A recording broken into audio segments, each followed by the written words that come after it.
Good day and God bless you, and welcome to the Bible reading in chronological order. Just such a privilege to have you with us. We thank the Lord for each of you. Thank you for joining us and for participating with us in the reading of the Word of the Lord. I pray that the Lord would minister to us the things concerning Himself, that He would reveal Himself in His Word, that we may enjoy Him and know Him. Today we're back in the book of Genesis, and we're going to be going through chapters 16, 17, and 18. So as we get into chapter 16, we see that Sarai, being barren and having gone through years of unsuccessful attempts to fall pregnant after Abram received the promise of the Lord that he would have a son, Sarai gives Abram her handmaid Hagar, the Egyptian, to wife, so that the promise of the Lord can be fulfilled through her. Now, while we can look at it and be very disparaging to the attitude of Sarai, we must understand the human aspect of it all. This is at a point after many years of trying, after many years of waiting for the fulfillment of the promise.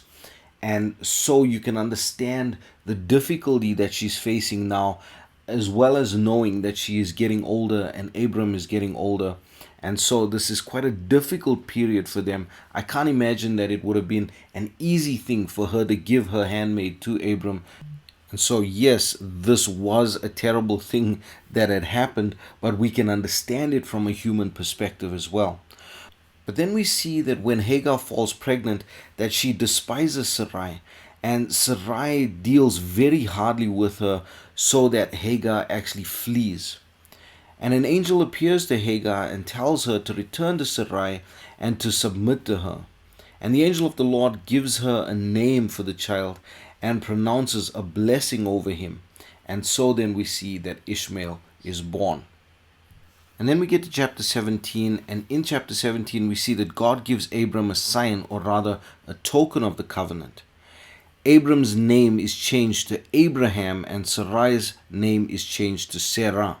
Now this is critically important because with that we see that the meanings change as well. The name Abram means father, whereas the name Abraham means father of nations. And not just that, but any Hebrew scholar will tell you that the he that is added to the name actually brings out the essence of the word. And so in the changing of the name from Abram to Abraham, adding the he in there, it actually brings with it the essence of it.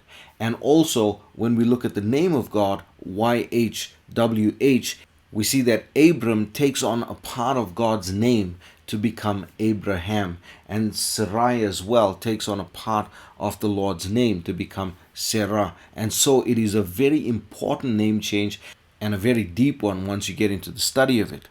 But then we see that God instructs Abram to walk before me and be thou perfect.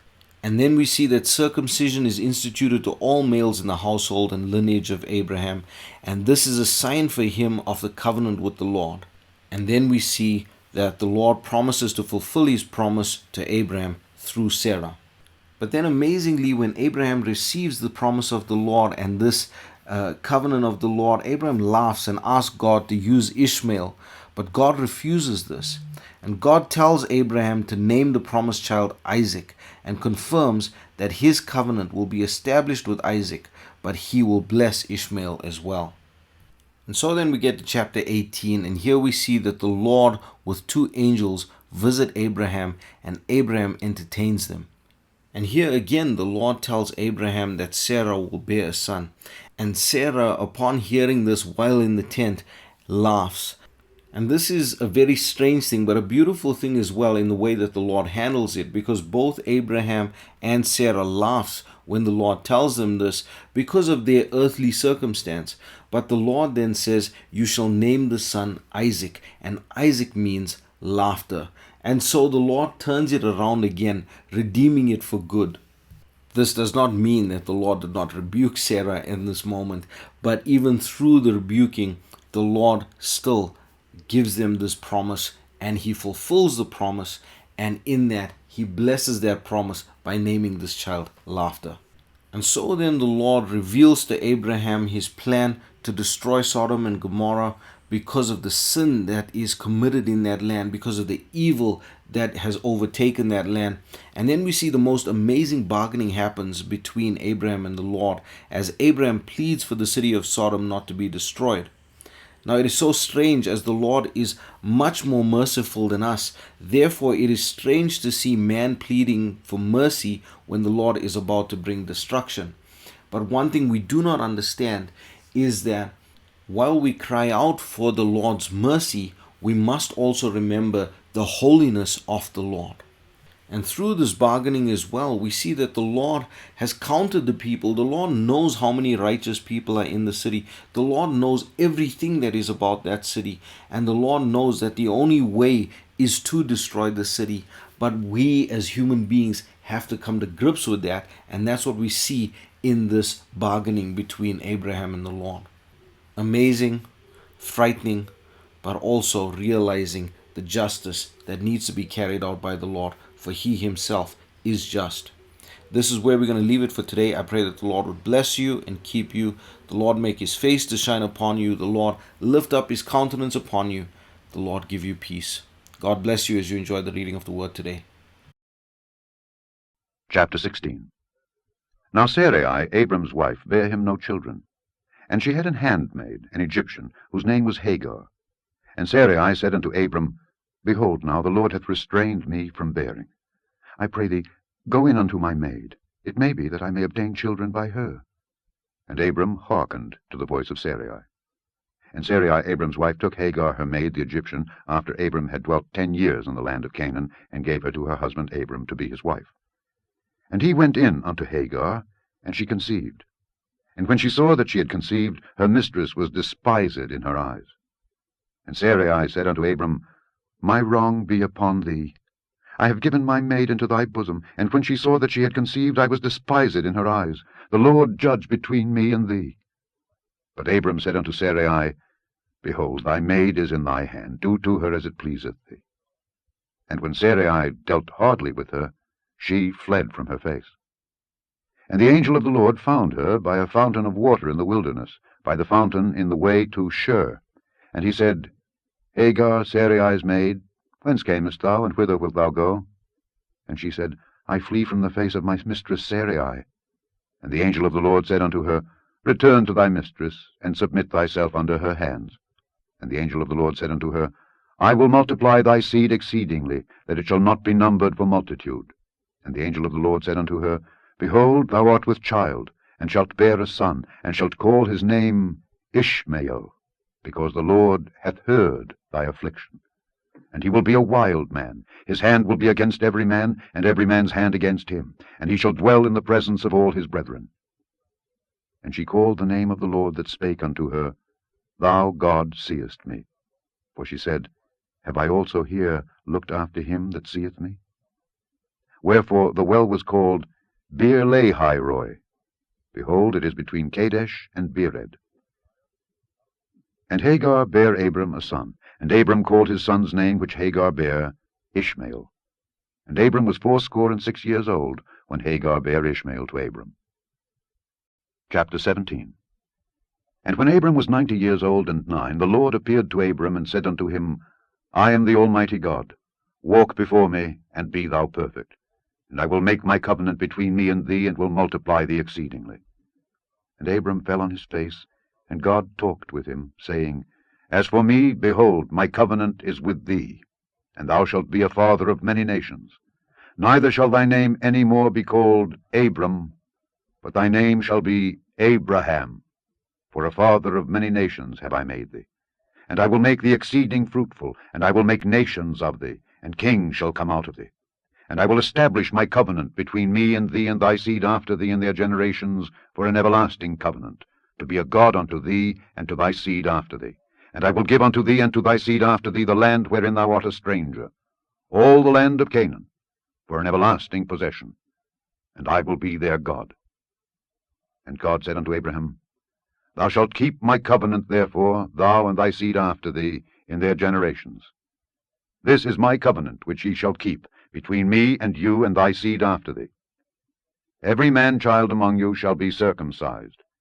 And ye shall circumcise the flesh of your foreskin, and it shall be a token of the covenant betwixt me and you. And he that is 8 days old shall be circumcised among you, every man-child in your generations, he that is born in the house, or bought with money of any stranger, which is not of thy seed. He that is born in thy house, And he that is bought with thy money must needs be circumcised. And my covenant shall be in your flesh for an everlasting covenant. And the uncircumcised man-child whose flesh of his foreskin is not circumcised, that soul shall be cut off from his people. He hath broken my covenant. And God said unto Abraham, As for Sarai thy wife, thou shalt not call her name Sarai, but Sarah shall her name be. And I will bless her, and give thee a son also of her. Yea, I will bless her, and she shall be a mother of nations. Kings of people shall be of her. Then Abraham fell upon his face, and laughed, and said in his heart, Shall a child be born unto him that is 100 years old? And shall Sarah that is 90 years old bear? And Abraham said unto God, Oh, that Ishmael might live before thee. And God said, Sarah thy wife shall bear thee a son indeed, and thou shalt call his name Isaac. And I will establish my covenant with him for an everlasting covenant, and with his seed after him. And as for Ishmael, I have heard thee. Behold, I have blessed him, and will make him fruitful, and will multiply him exceedingly. 12 princes shall he beget, and I will make him a great nation. But my covenant will I establish with Isaac, which Sarah shall bear unto thee at this set time in the next year. And he left off talking with him, and God went up from Abraham. And Abraham took Ishmael his son, and all that were born in his house, and all that were bought with his money, every male among the men of Abraham's house, and circumcised the flesh of their foreskin in the selfsame day, as God had said unto him. And Abram was 90 years old and 9 when he was circumcised in the flesh of his foreskin. And Ishmael his son was 13 years old when he was circumcised in the flesh of his foreskin. In the selfsame day was Abraham circumcised, and Ishmael his son. And all the men of his house, born in the house, and bought with money of the stranger, were circumcised with him. Chapter 18. And the Lord appeared unto him in the plains of Mamre. And he sat in the tent door in the heat of the day. And he lifted up his eyes, and looked, and lo, 3 men stood by him. And when he saw them, he ran to meet them from the tent door, and bowed himself toward the ground, and said, My Lord, if now I have found favor in thy sight, pass not away, I pray thee, from thy servant. Let a little water, I pray you, be fetched, and wash your feet, and rest yourselves under the tree. And I will fetch a morsel of bread, and comfort ye your hearts. After that ye shall pass on. For therefore are ye come to your servant. And they said, So do as thou hast said. And Abraham hastened into the tent unto Sarah, and said, Make ready quickly 3 measures of fine meal, knead it, and make cakes upon the hearth. And Abraham ran unto the herd, and fetched a calf tender and good, and gave it unto a young man, and he hasted to dress it. And he took butter and milk, and the calf which he had dressed, and set it before them. And he stood by them under the tree, and they did eat. And they said unto him, Where is Sarah thy wife? And he said, Behold, in the tent. And he said, I will certainly return unto thee according to the time of life. And lo, Sarah thy wife shall have a son. And Sarah heard it in the tent door which was behind him. Now Abraham and Sarah were old and well stricken in age, and it ceased to be with Sarah after the manner of women. Therefore Sarah laughed within herself, saying, After I am waxed old shall I have pleasure, my Lord being old also? And the Lord said unto Abraham, Wherefore did Sarah laugh, saying, Shall I of a surety bear a child which am old? Is anything too hard for the Lord? At the time appointed I will return unto thee, according to the time of life, and Sarah shall have a son. Then Sarah denied, saying, I laughed not, for she was afraid. And he said, Nay, but thou didst laugh. And the men rose up from thence, and looked toward Sodom. And Abraham went with them to bring them on the way. And the Lord said, Shall I hide from Abraham that thing which I do? Seeing that Abraham shall surely become a great and mighty nation, and all the nations of the earth shall be blessed in him. For I know him, that he will command his children and his household after him, and they shall keep the way of the Lord, to do justice and judgment, that the Lord may bring upon Abraham that which he hath spoken of him. And the Lord said, Because the cry of Sodom and Gomorrah is great, and because their sin is very grievous, I will go down now, and see whether they have done altogether according to the cry of it which is come unto me. And if not, I will know. And the men turned their faces from thence, and went toward Sodom. But Abraham stood yet before the Lord. And Abraham drew near, and said, Wilt thou also destroy the righteous with the wicked? Peradventure there be 50 righteous within the city. Wilt thou also destroy and not spare the place for the 50 righteous that are therein? That be far from thee to do after this manner, to slay the righteous with the wicked, and that the righteous should be as the wicked. That be far from thee.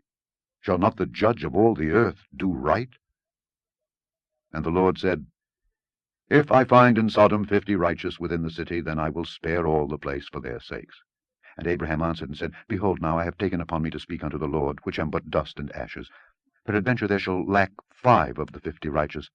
Wilt thou destroy all the city for lack of 5? And he said, If I find there 40 and 5, I will not destroy it. And he spake unto him yet again, and said, Peradventure there shall be 40 found there.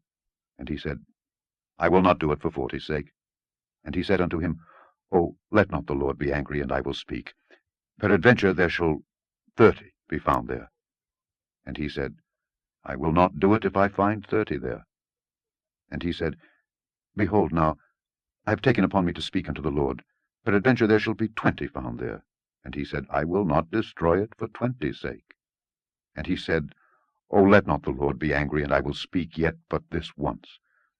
Peradventure 10 shall be found there. And he said, I will not destroy it for 10's sake. And the Lord went his way as soon as he had left communing with Abraham. And Abraham returned unto his place.